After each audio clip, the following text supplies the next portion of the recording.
Good morning, friends. Now, Standard 11 Economics Exam Oriented Revision, Pariksha Lakshi Revision.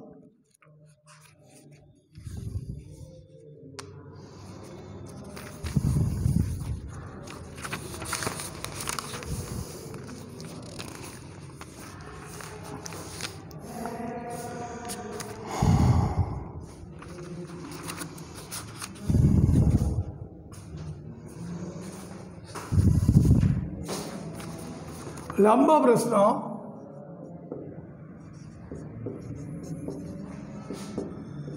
Section D 3 માર્કના એમાં first આર્થિક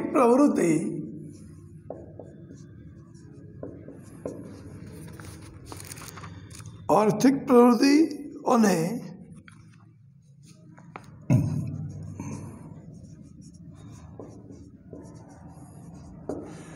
બિન આર્થિક પ્રવૃત્તિ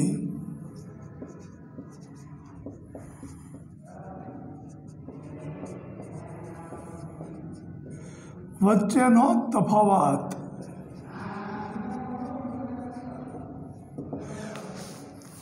તો મિત્રો, આર્થિક પ્રવૃત્તિ અર્થ ઉપાર્જન પૈસા કમાવા માટે હોય, બિન આર્થિક પ્રવૃત્તિ પૈસા કમાવા માટે ન હોય. વેપારી વેપાર કરે, ખેડૂત ખેતી કામ કરે, શિક્ષક ક્લાસરૂમમાં ભણાવે, આ બધી આર્થિક પ્રવૃત્તિ, બરાબર. અને શિક્ષક પોતાના બાળકને ભણાવે એ બિન આર્થિક પ્રવૃત્તિ. આર્થિક પ્રવૃત્તિમાં ચીજ વસ્તુ કે સેવાના બદલામાં નાણાં મળે. બિન આર્થિક પ્રવૃત્તિમાં ચીજ વસ્તુ કે સેવાના બદલામાં નાણાં મળે કે ન મળે, પણ એનો હેતુ નાણાં મેળવવાનો હોતો નથી. આર્થિક પ્રવૃત્તિ બજાર ઉપર અવલંબન હોય છે, બિન આર્થિક પ્રવૃત્તિનું બજાર ઉપર અવલંબન હોતું નથી. નેક્સ્ટ,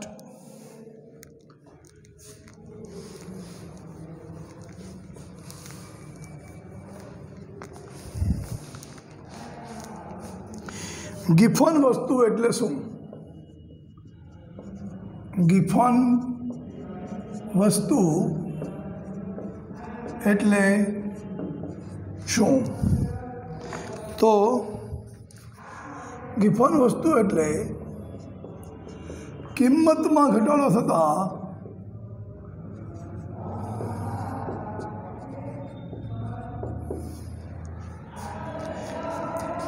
તેની માંગમાં પણ ઘટાડો થાય છે. તેની માંગમાં પણ ઘટાડો થાય છે.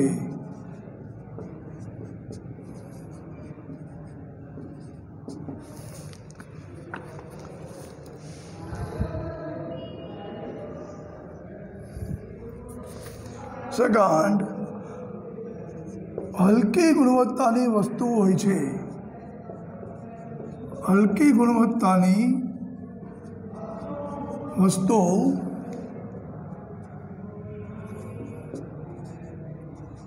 હોય છે. થર્ડ, ગરીબ વર્ગ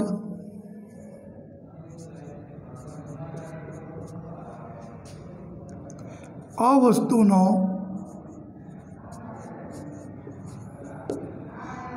વપરાશ કરે છે.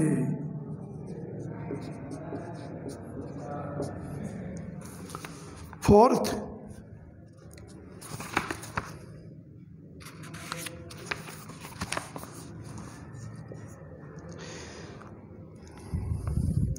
આ ખ્યાલ સર રોબર્ટ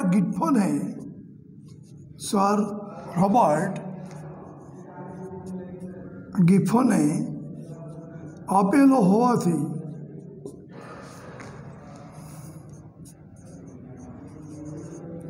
આવી વસ્તુઓને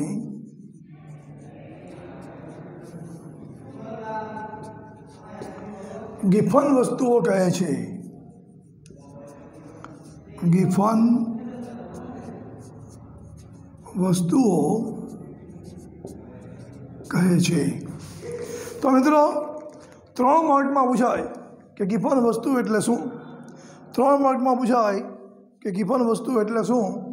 તો લખવાનું કિંમતમાં ઘટાડો થતાં તેની માંગમાં પણ ઘટાડો થાય છે, આવી વસ્તુઓને ગિફન વસ્તુ કહે છે। હલકી ગુણવત્તાની વસ્તુ હોય છે, ગિફન વસ્તુઓ હલકી ગુણવત્તાની વસ્તુઓ હોય છે। ગરીબ વર્ગ આ વસ્તુનો વપરાશ કરે છે, ગિફન વસ્તુનો વપરાશ ગરીબ વર્ગ કરે છે। આ ખ્યાલ સર રોબર્ટ ગિફને આપેલો હોવાથી આવી વસ્તુઓને ગિફન વસ્તુઓ કહે છે। આ ખ્યાલ સર રોબર્ટ ગિફને આપેલો હોવાથી આવી વસ્તુઓને ગિફન વસ્તુઓ કહે છે। બરાબર। ગિફન વસ્તુ એટલે શું? કિંમતમાં ઘટાડો થતાં તેની માંગમાં પણ ઘટાડો, માંગના નિયમનો અપવાદ, કિંમત ઘટતા માંગ વધે, પરંતુ આ માંગના નિયમનો અપવાદ છે। આમાં કિંમત ઘટતા માંગ વધતી નથી, કારણ કે એ ગિફન વસ્તુ છે। ગિફન વસ્તુ હલકી ગુણવત્તાની હોય છે, ગરીબ વર્ગ માટેની હોય છે, અને આ ખ્યાલ સર રોબર્ટ ગિફને વિકસાવ્યો હતો।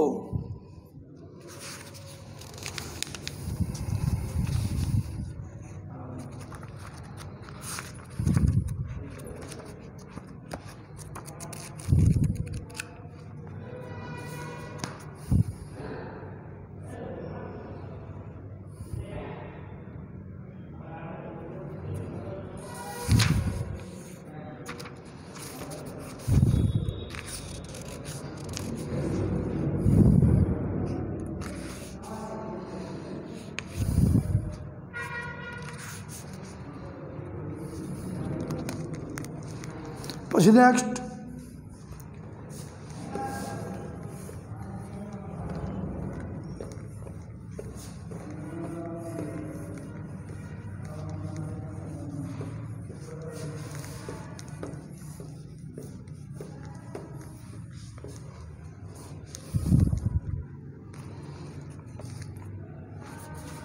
સ્થિર ખર્ચનો અર્થ આપી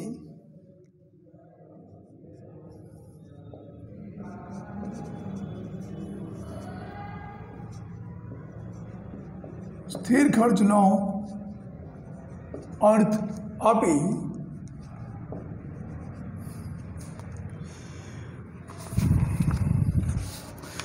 અનુસૂચિ અને આકૃતિ દ્વારા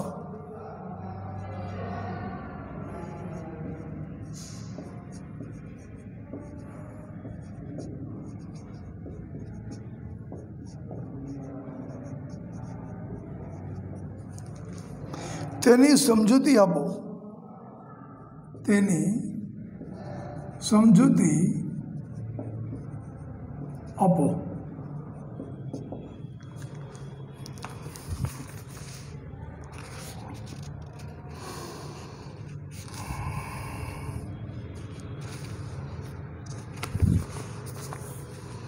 સૌથી પહેલા અર્થ સમયના ટૂંકા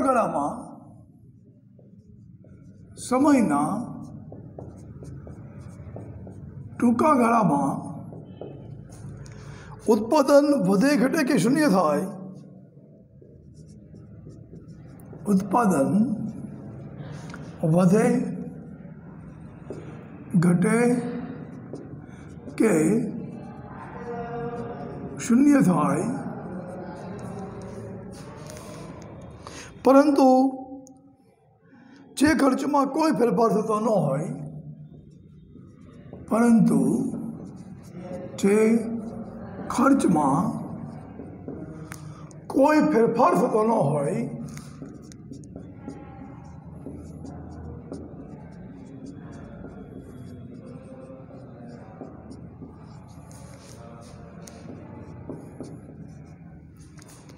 તેને સ્થિર ખર્ચ કહે છે। તેને સ્થિર ખર્ચ કહે છે। સ્થિર ખર્ચમાં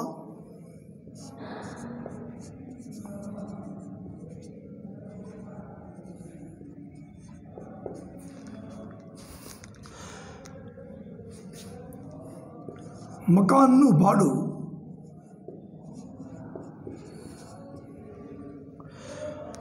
મૂડી પરનું વ્યાજ,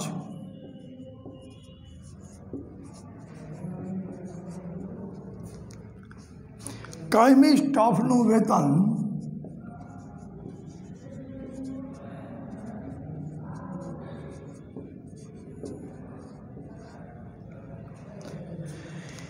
મિલકત વેરો,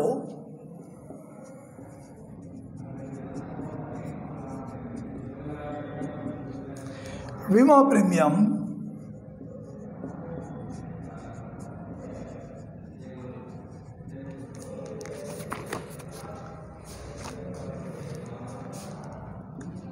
પેટન્ટ,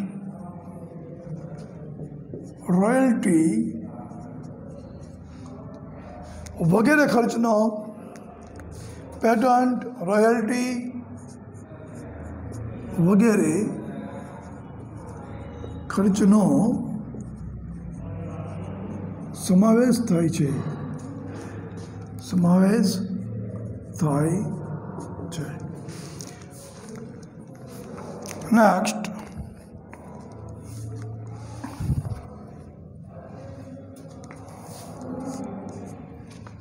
સ્થિર ખર્ચને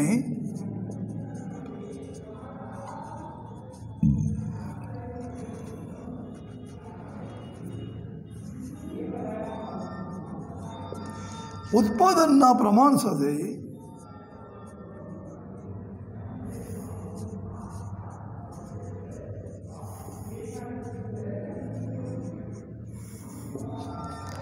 સંબંધ નથી.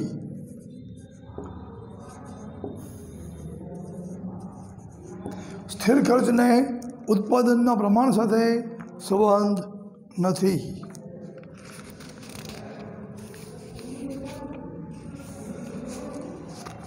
સ્થિર ખર્ચને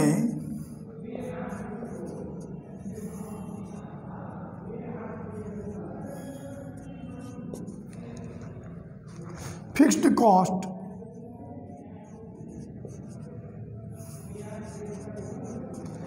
અથવા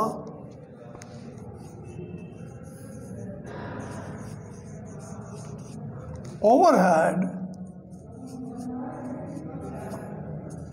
એક્સપેન્સીસ કહે છે.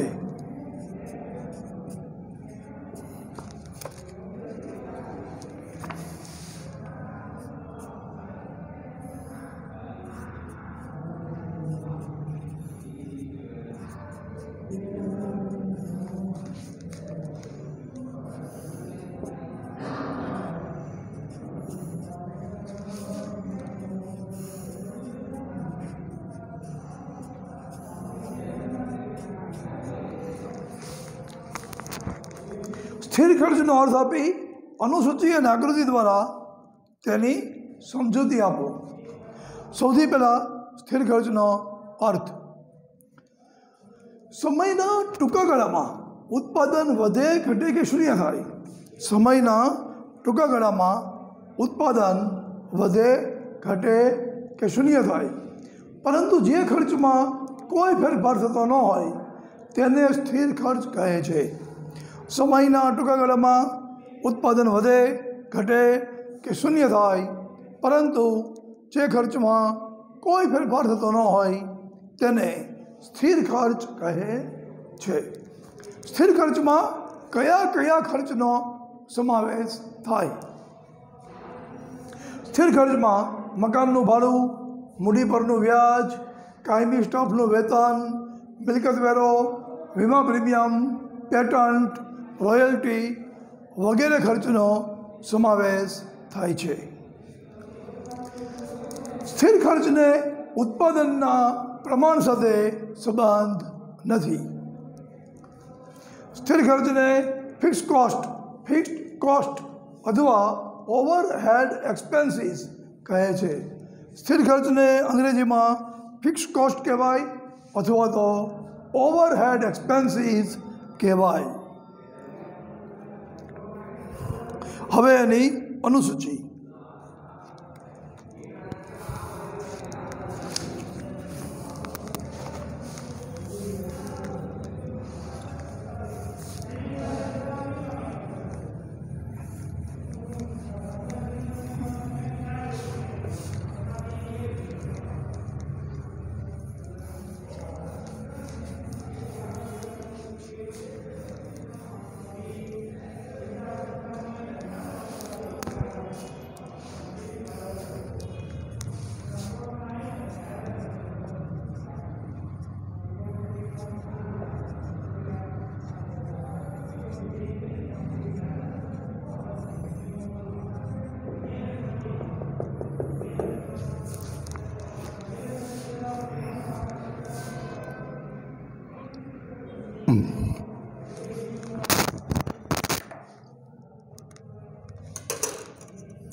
उत्पादन और खर्च बे भाग पड़ा। एक भाग में उत्पादन और बीजा भाग में खर्च। अपने अर्थ में शू शीखा? अर्थ में अपने एम शीखा कि उत्पादन वधे घटे के शून्य थाय छतां पण जे खर्च में कोई फेरफार थतो नथी तेने स्थिर खर्च कहे छे। तो सौथी पहला उत्पादन शून्य। शून्य उत्पादन खर्च 500, उत्पादन 100 खर्च 500, उत्पादन 200 खर्च 500, उत्पादन 300 खर्च 500, उत्पादन 400 खर्च 500, उत्पादन 500 तो पण खर्च 500। उत्पादन शून्य होय तोय खर्च 500, उत्पादन વધતું જાય खर्च એટલો ને એટલો। નીચેથી ઉપર જાઓ उत्पादन घटતું જાય खर्च એટલો ને એટલો। उत्पादन शून्य થઈ જાય ઘટતું ઘટતું તો પણ ખર્ચ એટલો ને એટલો। હવે સ્થિર ખર્ચની આકૃતિ।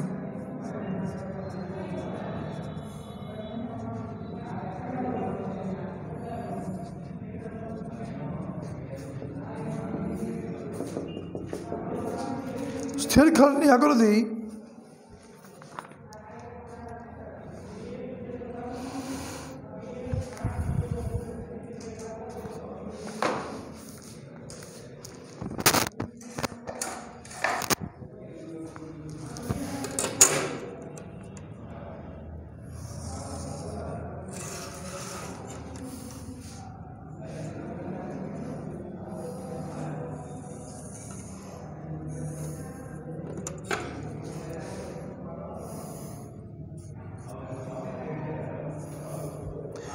OX ऊपर उत्पादन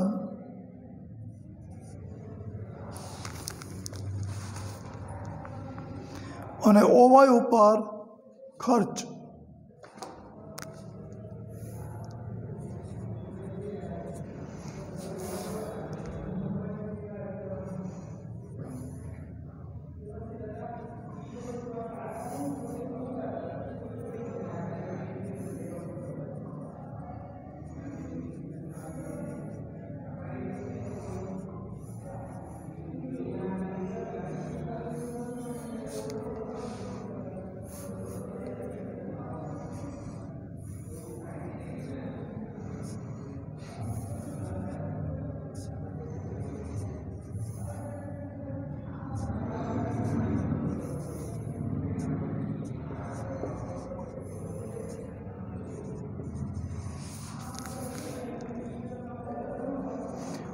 OX पर उत्पादन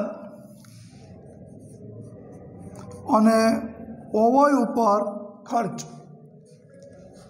અનુસૂચિ મુજબ જ આકૃતિ દોરવાની એટલા માટે ખર્ચને 500 લેવાનો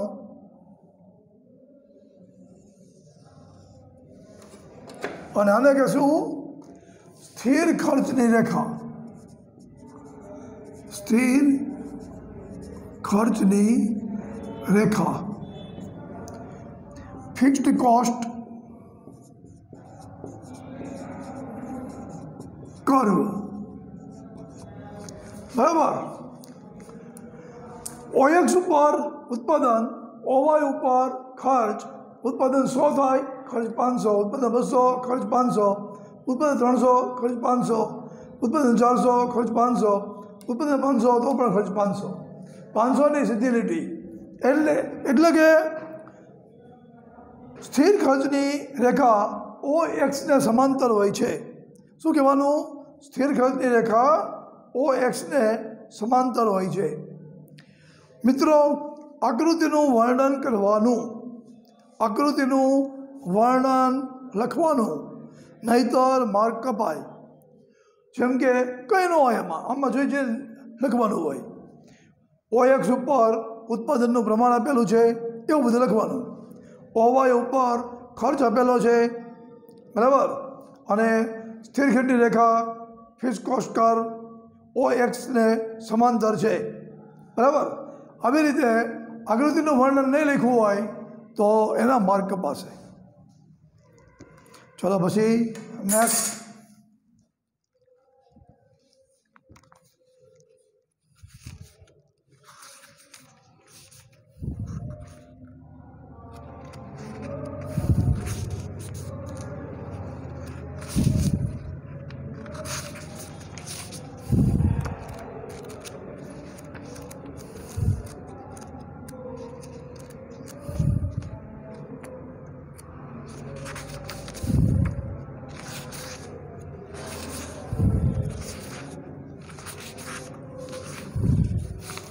પછી નિબંધલક્ષી પ્રશ્નો નિબંધલક્ષી પ્રશ્નો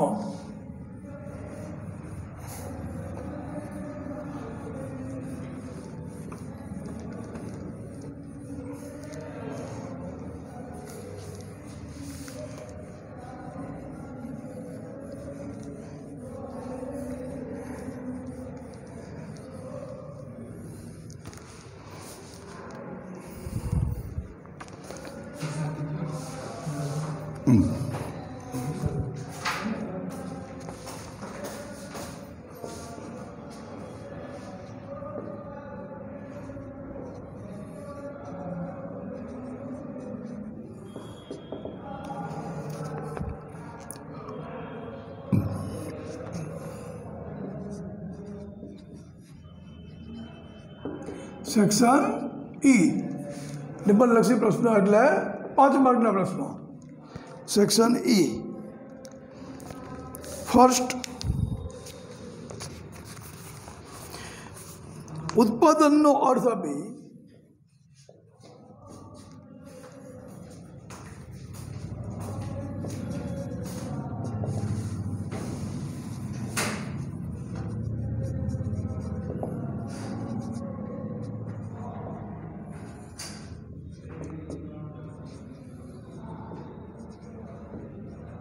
उत्पादनનો અર્થ આપી ઉત્પાદનના સાધનો વિશે ચર્ચા કરો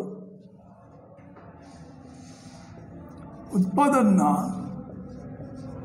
સાધનો વિશે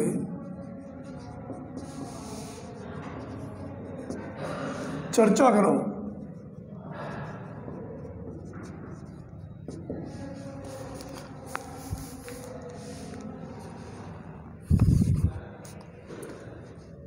સૌથી પહેલા ઉત્પાદનનો અર્થ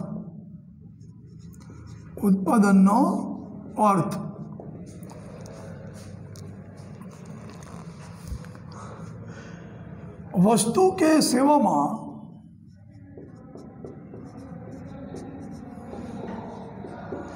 तुष्टिगुणનું સર્જન કરવું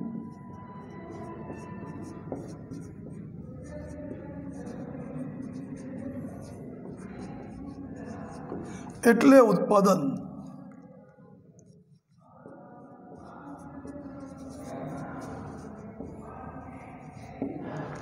सरल शब्दों में कहिए तो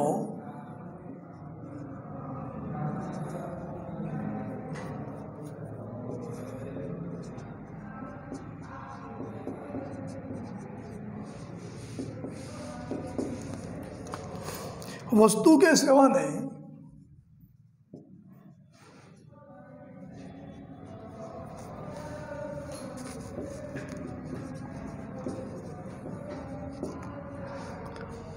मानव ने उपयोगी थाय, मानव ने उपयोगी थाय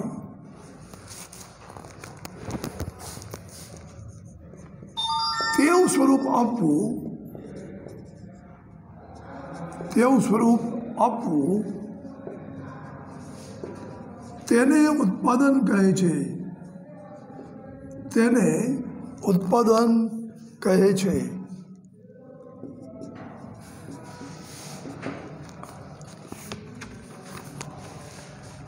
रूमांथी कापड़ बनाववानी प्रक्रिया, रूमांथी कापड़ बनाववानी प्रक्रिया उत्पादन छे।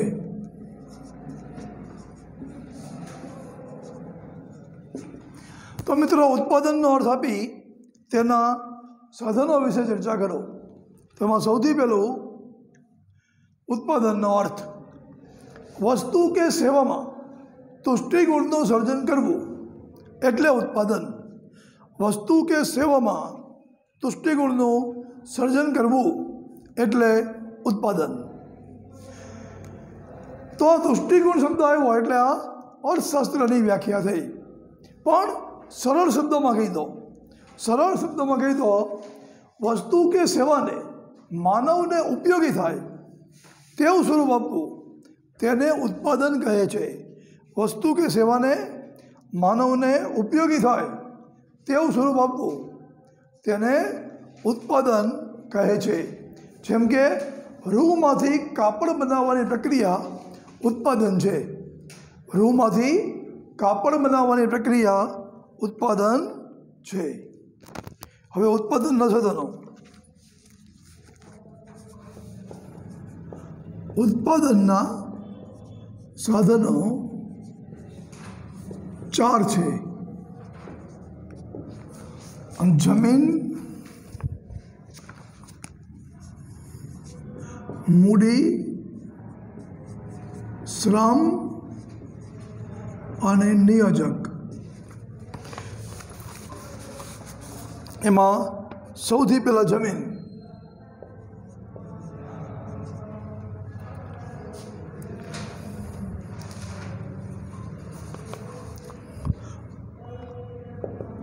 जमीन एटले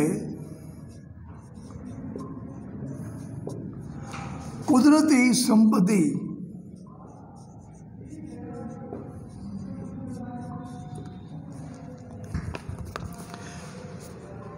जमीन लक्षणों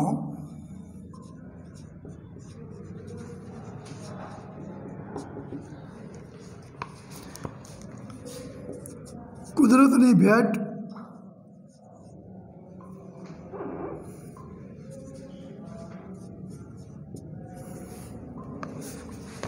स्थिर प्रमाण,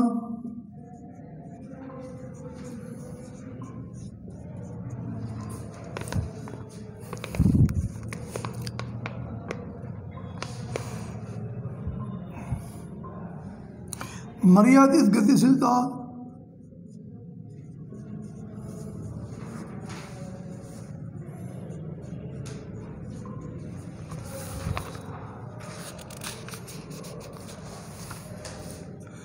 वैविध्य अने वळतर। पछी मूडी।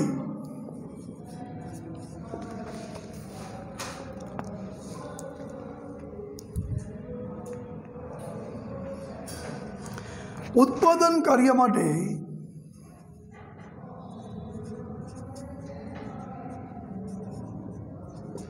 ફાળવેલા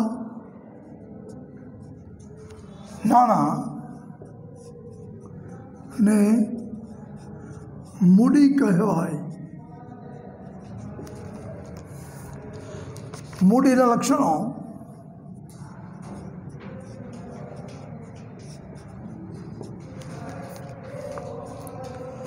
માનવ સર્જિત,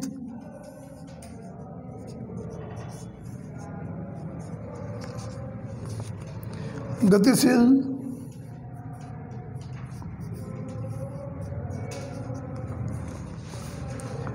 વિનિમય પાત્ર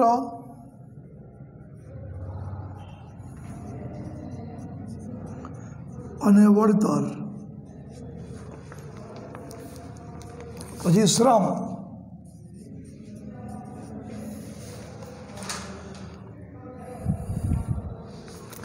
શ્રમ એટલે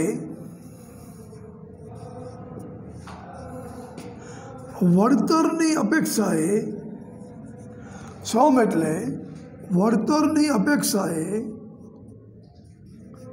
કરવામાં આવતી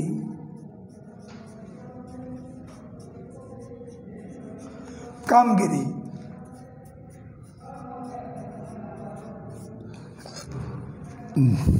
શ્રમ એટલે વળતરની અપેક્ષાએ કરવામાં આવતી કામગીરી। શ્રમના લક્ષણો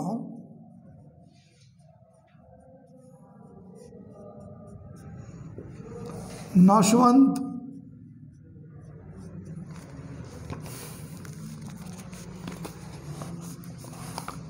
અવિભાજ્ય,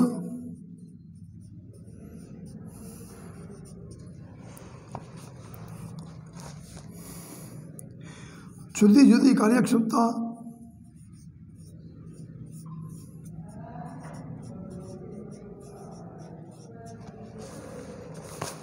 ગતિશીલ,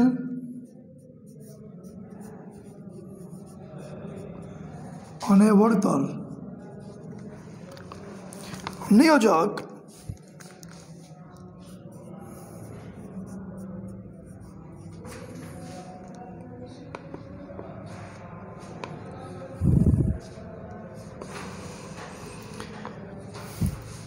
ઉત્પાદનના સાધનો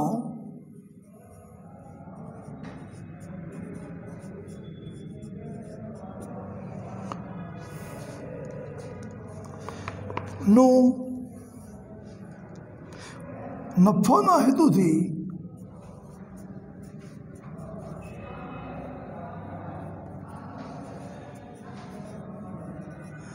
સંયોજન કરનાર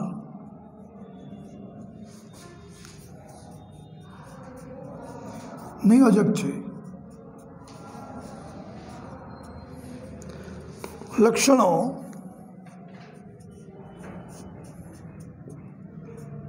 નિર્ણયો,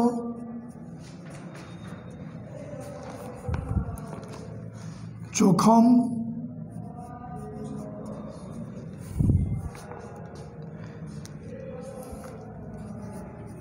નવી પદ્ધતિ,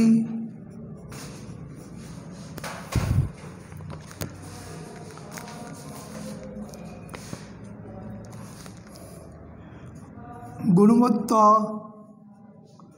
વૈવિધ્ય અને વળતર। મિત્રો, નિબંધલક્ષી પ્રશ્ન સેક્શન એ મિત્રો આ પ્રશ્નનો 150 શબ્દમાં જવાબ લખવાનો હોય, લાંબો જવાબ લખવાનો। આપણે ખાલી મુદ્દા લખ્યા છે, દરેક મુદ્દાની અંદર તમારે એનું વર્ણન લખવું પડે। ઉત્પાદનનો અર્થ આપી ઉત્પાદનના સાધનો વિશે ચર્ચા કરો।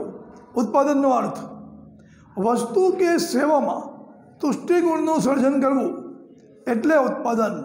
વસ્તુ કે સેવામાં તુષ્ટિગુણનું સર્જન કરવું એટલે ઉત્પાદન। સરળ શબ્દમાં કહીએ તો વસ્તુ કે સેવાને માનવને ઉપયોગી થાય એવું સ્વરૂપ આપવું તેને ઉત્પાદન કહે છે। જેમ કે રૂમાંથી કાપડ બનાવવાની પ્રક્રિયા ઉત્પાદન છે। ખેતરમાં પડેલું રૂ એને પહેરી શકાય, માનવ જરૂરિયાત સંતોષે એવી રીતે પહેરી શકાય એવું સ્વરૂપ આપવું કાપડ બનાવવું તો એને ઉત્પાદન કહેવાય. ઉત્પાદનના 4 સાધન છે: જમીન, મૂડી, શ્રમ અને નિયોજક. સૌથી પહેલાં જમીન. જમીન એટલે કુદરતી સંપત્તિ. અર્થશાસ્ત્ર જમીનમાં આકાશ, હવા, જમીનની અંદરનું પાણી, જમીનના ખનિજ, બધી જ વસ્તુને જમીન ગણે છે. જમીન એટલે કુદરતી સંપત્તિ. જમીનના લક્ષણો: કુદરતની ભેટ. આપણે જમીનનું ઉત્પાદન કરી શકીએ નહીં. કુદરતની ભેટ. સ્થિર પ્રમાણ.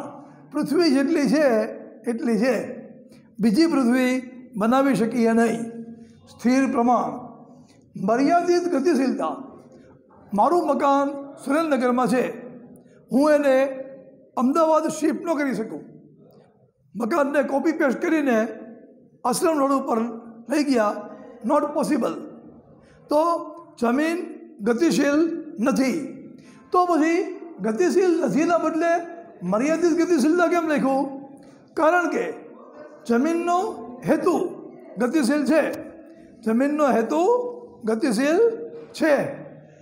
જે જમીનની ઉપર ખેતર છે એને કર્યા પછી એ જમીનની ઉપર બિલ્ડિંગ બનશે, ફેક્ટરી બનશે. તો જમીનનો હેતુ ગતિશીલ છે, જમીન પોતે ગતિશીલ નથી. આથી મર્યાદિત ગતિશીલતા. વૈવિધ્ય. ખેતરની જમીન, ખાણ, દરિયો, નદી, જંગલ, તો જમીન વૈવિધ્ય છે. અને વળતર એટલે ભાડું. જમીન ઉત્પાદનની પ્રક્રિયામાં જે યોગદાન આપે એ બદલ જમીનને જે વળતર મળે તેને ભાડું કહે છે. પછી મૂડી. ઉત્પાદન કાર્ય માટે ફાળવેલા નાણાંને મૂડી કહેવાય. મિત્રો, બધા પૈસા મૂડી નથી.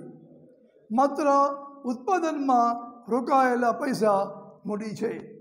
ઉત્પાદન કાર્ય માટે ફાળવેલા નાણાંને મૂડી કહેવાય.